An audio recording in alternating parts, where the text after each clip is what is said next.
भारतीय क्रिकेट में ऐसा कौन सा खिलाड़ी है जो जंबो के नाम से जाना जाता है और आखिर क्यों कोर्ट से अपनी बेटी की कस्टडी के लिए इस क्रिकेटर को लड़नी पड़ी लंबी लड़ाई। चलिए बात करते हैं इस महान सितारे की लाइफ के बारे में। अनिल कुंबले जी का जन्म 17 अक्टूबर 1970 कर्नाटक के मैसूर शहर में पिता कृष्ण स्वामी और मां सरोज के घर हुआ था। इनके पेरेंट्स केरल के कासरगोड के पास कुंबला से थे। कुंबले का एक भाई जिनका नाम दिनेश कुंबले है। कुंबले ने अपनी education Holy Saint English school से की और 10वीं उन्होंने नेशनल हाई स्कूल बसावगुडी से पूरी की।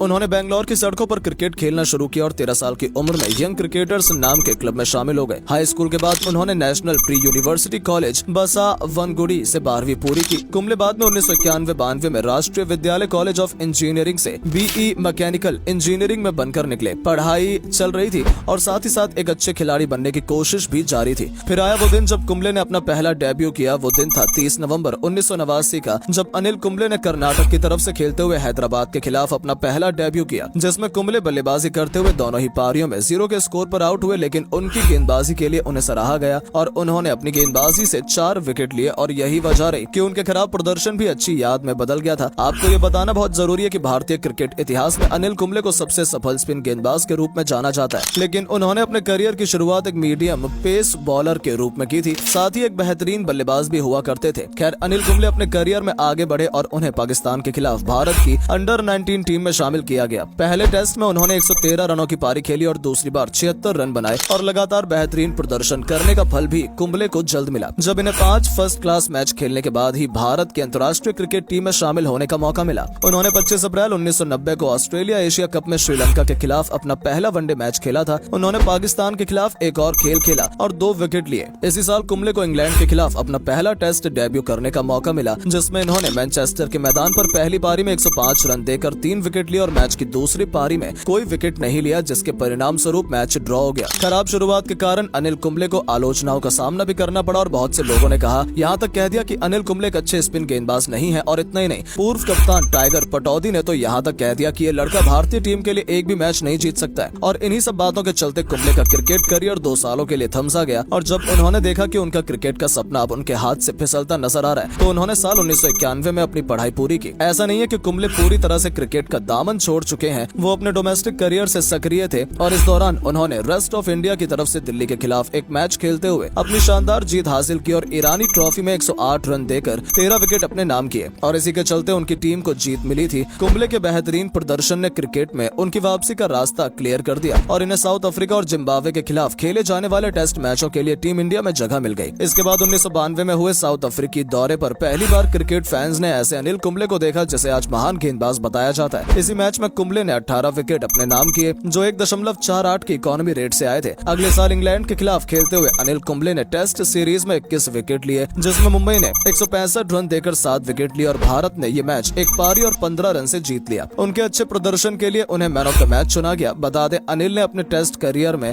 पहले 50 टेस्ट विकेट 10 मैचों में पूरे कर लिए। ये रिकॉर्ड तब कायम किया था जिसे आगे चलकर रविचंद्रन अश्विन ने 9 मैचों में ये उपलब्धि हासिल करके तोड़ दिया। 27 नवंबर 1993 को उन्होंने हीरो कप के फाइनल में ईडन गार्डन्स कलकत्ता में वेस्ट इंडीज के खिलाफ एक दिवसीय मैच में 12 रन देकर 6 विकेट लिए, जो बहुत लंबे समय तक एक भारतीय रिकॉर्ड था। कुंबले ने साल 1994 में श्रीलंका के खिलाफ खेलते हुए अपने 14वें मैच में अपना पहला 10 विकेट लिया, जिससे भारत की 119 रनों की जीत सुनिश्चित हुई। उन्होंने मैच में 128 रन देकर 11 विकेट लिए और फिर अगले साल 1995 में अपना इंग्लिश क्रिकेट सीजन कुंबले ने नॉर्थहैम्पटनशायर के लिए खेला और 105 विकेट लेने वाले एकमात्र गेंदबाज भी रहे। 1996 का साल कुंबले की लाइफ का सबसे बेहतरीन साल रहा, क्योंकि इस साल वो 90 विकेट के साथ सबसे ज्यादा विकेट लेने वाले गेंदबाज रहे थे। इस साल कुंबले पहली बार इंडिया वर्ल्ड कप का हिस्सा रहे और वहाँ भी उन्होंने अपना परचम लहराया और 15 विकेट अपने नाम किए थे। कुंबले लगातार कामयाबी के झंडे गाड़ रहे थे, जिसमें उनका सबसे बड़ा और बेहतरीन साल 1999 रहा, जब पाकिस्तान के खिलाफ खेलते हुए दिल्ली के मैदान पर दूसरी बार 10 विकेट लेने का कारनामा किया था। इसके बाद जब भारत वेस्ट इंडीज पहुंची तो कुंबले के कारनामे ने लोगों को उनका मुरीद बना दिया और सीरीज के चौथे मैच के दौरान एक ऐसा दृश्य देखने को मिला जिसने हर किसी के मन में कुंबले के लिए सम्मान पैदा कर दिया, क्योंकि इस मैच के दौरान भारत को टॉप तक पहुंचाने के लिए कुंबले जब बल्लेबाजी करने उतरे तो उस दौरान बॉल उनके जबड़े पर आ लगी, जिससे उनका मुंह पूरी तरह से लहूलुहान हो गया और जबड़ा भी हिलने लगा, जिसे देखकर उन्हें क्रिकेट में न खेलने की सलाह दी गई। लेकिन जब अगले दिन भारतीय टीम 513 का स्कोर खड़ा करने के बाद फील्डिंग करने उतरी तो कुंबले भी मुंह पर पट्टी बांधे हुए मैदान मैदान पर उतर गए और लगातार 14 ओवर तक गेंदबाजी की। उन्हें ऐसा करने के लिए कहा गया था, लेकिन वो अपनी टीम के लिए कुछ करना चाहते थे और उन्होंने अपनी गेंदबाजी से अपोजिट टीम के सबसे बड़े बल्लेबाज लारा को आउट भी किया। कुंबले के इस साहसिक कार्य को कपिल देव ने काफी सराहा। साल 2004 में कुंबले ने टेस्ट क्रिकेट में 400 विकेट का आंकड़ा पार किया था, जो अपने में एक बड़ी उपलब्धि है। वहीं साल 2006 में कुंबले का बेहतरीन प्रदर्शन भारत को वेस्टइंडीज के खिलाफ 35 साल बाद टेस्ट सीरीज में जीत दिलाने में कामयाब रहा। लेकिन साल 2007 के बाद कुंबले ने अपने वनडे करियर को हमेशा के लिए अलविदा कह दिया। आपको बता दें, कुंबले को अपने आखिरी दौर में भारतीय टेस्ट क्रिकेट का टीम का कप्तान बनाया गया था, जहां उनका प्रदर्शन देखने लायक रहा था। बात आईपीएल करियर की करें तो कुंबले रॉयल चैलेंजर्स बैंगलोर से जुड़े और 18 अप्रैल 2009 को उन्होंने चैंपियन राजस्थान रॉयल्स के खिलाफ 3.1 ओवर में 5 रन देकर 5 विकेट लिए, जिसमें आरसीबी को दक्षिण अफ्रीका में खेले गए 2009 के दूसरे मैच में 75 रन से जीत मिली। आज भी आईपीएल इतिहास का चौथा बेस्ट गेंदबाजी आंकड़ा बना हुआ है। इंग्लैंड की क्रिकेट कमिटमेंट के लिए केविन पीटरसन के जाने के बाद कुंबले को रॉयल चैलेंजर्स के कप्तान के रूप में नॉमिनेट किया गया था। 23 मई 2009 को उनकी टीम ने चेन्नई सुपर किंग्स को 6 विकेट से हराया और डेक्कन चार्जर्स के खिलाफ फाइनल में जगह बनाई। आरसीबी फाइनल हार गई, लेकिन कुंबले ने मैन ऑफ द मैच जीता और आईपीएल इतिहास में फाइनल में हारने के बावजूद मैन ऑफ द मैच जीतने वाले एकमात्र व्यक्ति हैं। हालांकि आरसीबी टूर्नामेंट नहीं जीत सकी, लेकिन कुंबले आरएल सिंह के बाद 5.86 रन प्रति ओवर की इकोनॉमी रेट से 21 विकेट लेकर सबसे सफल स्पिन गेंदबाज और टूर्नामेंट के दूसरे सबसे ज्यादा विकेट लेने वाले गेंदबाज बने। कुंबले ने 4 जनवरी 2011 को इंडियन प्रीमियर लीग से अपनी रिटायरमेंट की घोषणा की। एक खिलाड़ी के रूप में आईपीएल से उनके रिटायरमेंट के बाद आरसीबी ने उन्हें टीम के लिए मुख्य संरक्षक के रूप में नियुक्त किया, जहां उन्होंने चेन्नई सुपर किंग्स के खिलाफ 2011 के फाइनल में टीम का नेतृत्व किया। कुंबले ने जनवरी 2013 में वो पद छोड़ दिया और मुंबई इंडियंस के साथ इसी तरह की भूमिका में चले गए, जिसे उन्होंने 2 खिताब दिलाने के बाद नवंबर 2015 में छोड़ दिया। इसके बाद उन्होंने पंजाब किंग्स के निर्देशक के रूप में कार्य किया। चलिए जानते हैं कुंबले के पुरस्कार और सम्मान के बारे में। साल 1995 में भारत सरकार ने इन्हें अर्जुन पुरस्कार दिया। बेंगलोर के एमजी रोड में एक प्रमुख चौराहे का नाम अनिल कुंबले के नाम पर रखा गया। आईपीएल 2009 में राजस्थान रॉयल्स के खिलाफ 5 रन देकर 5 विकेट लेने के लिए आईपीएल 2009 का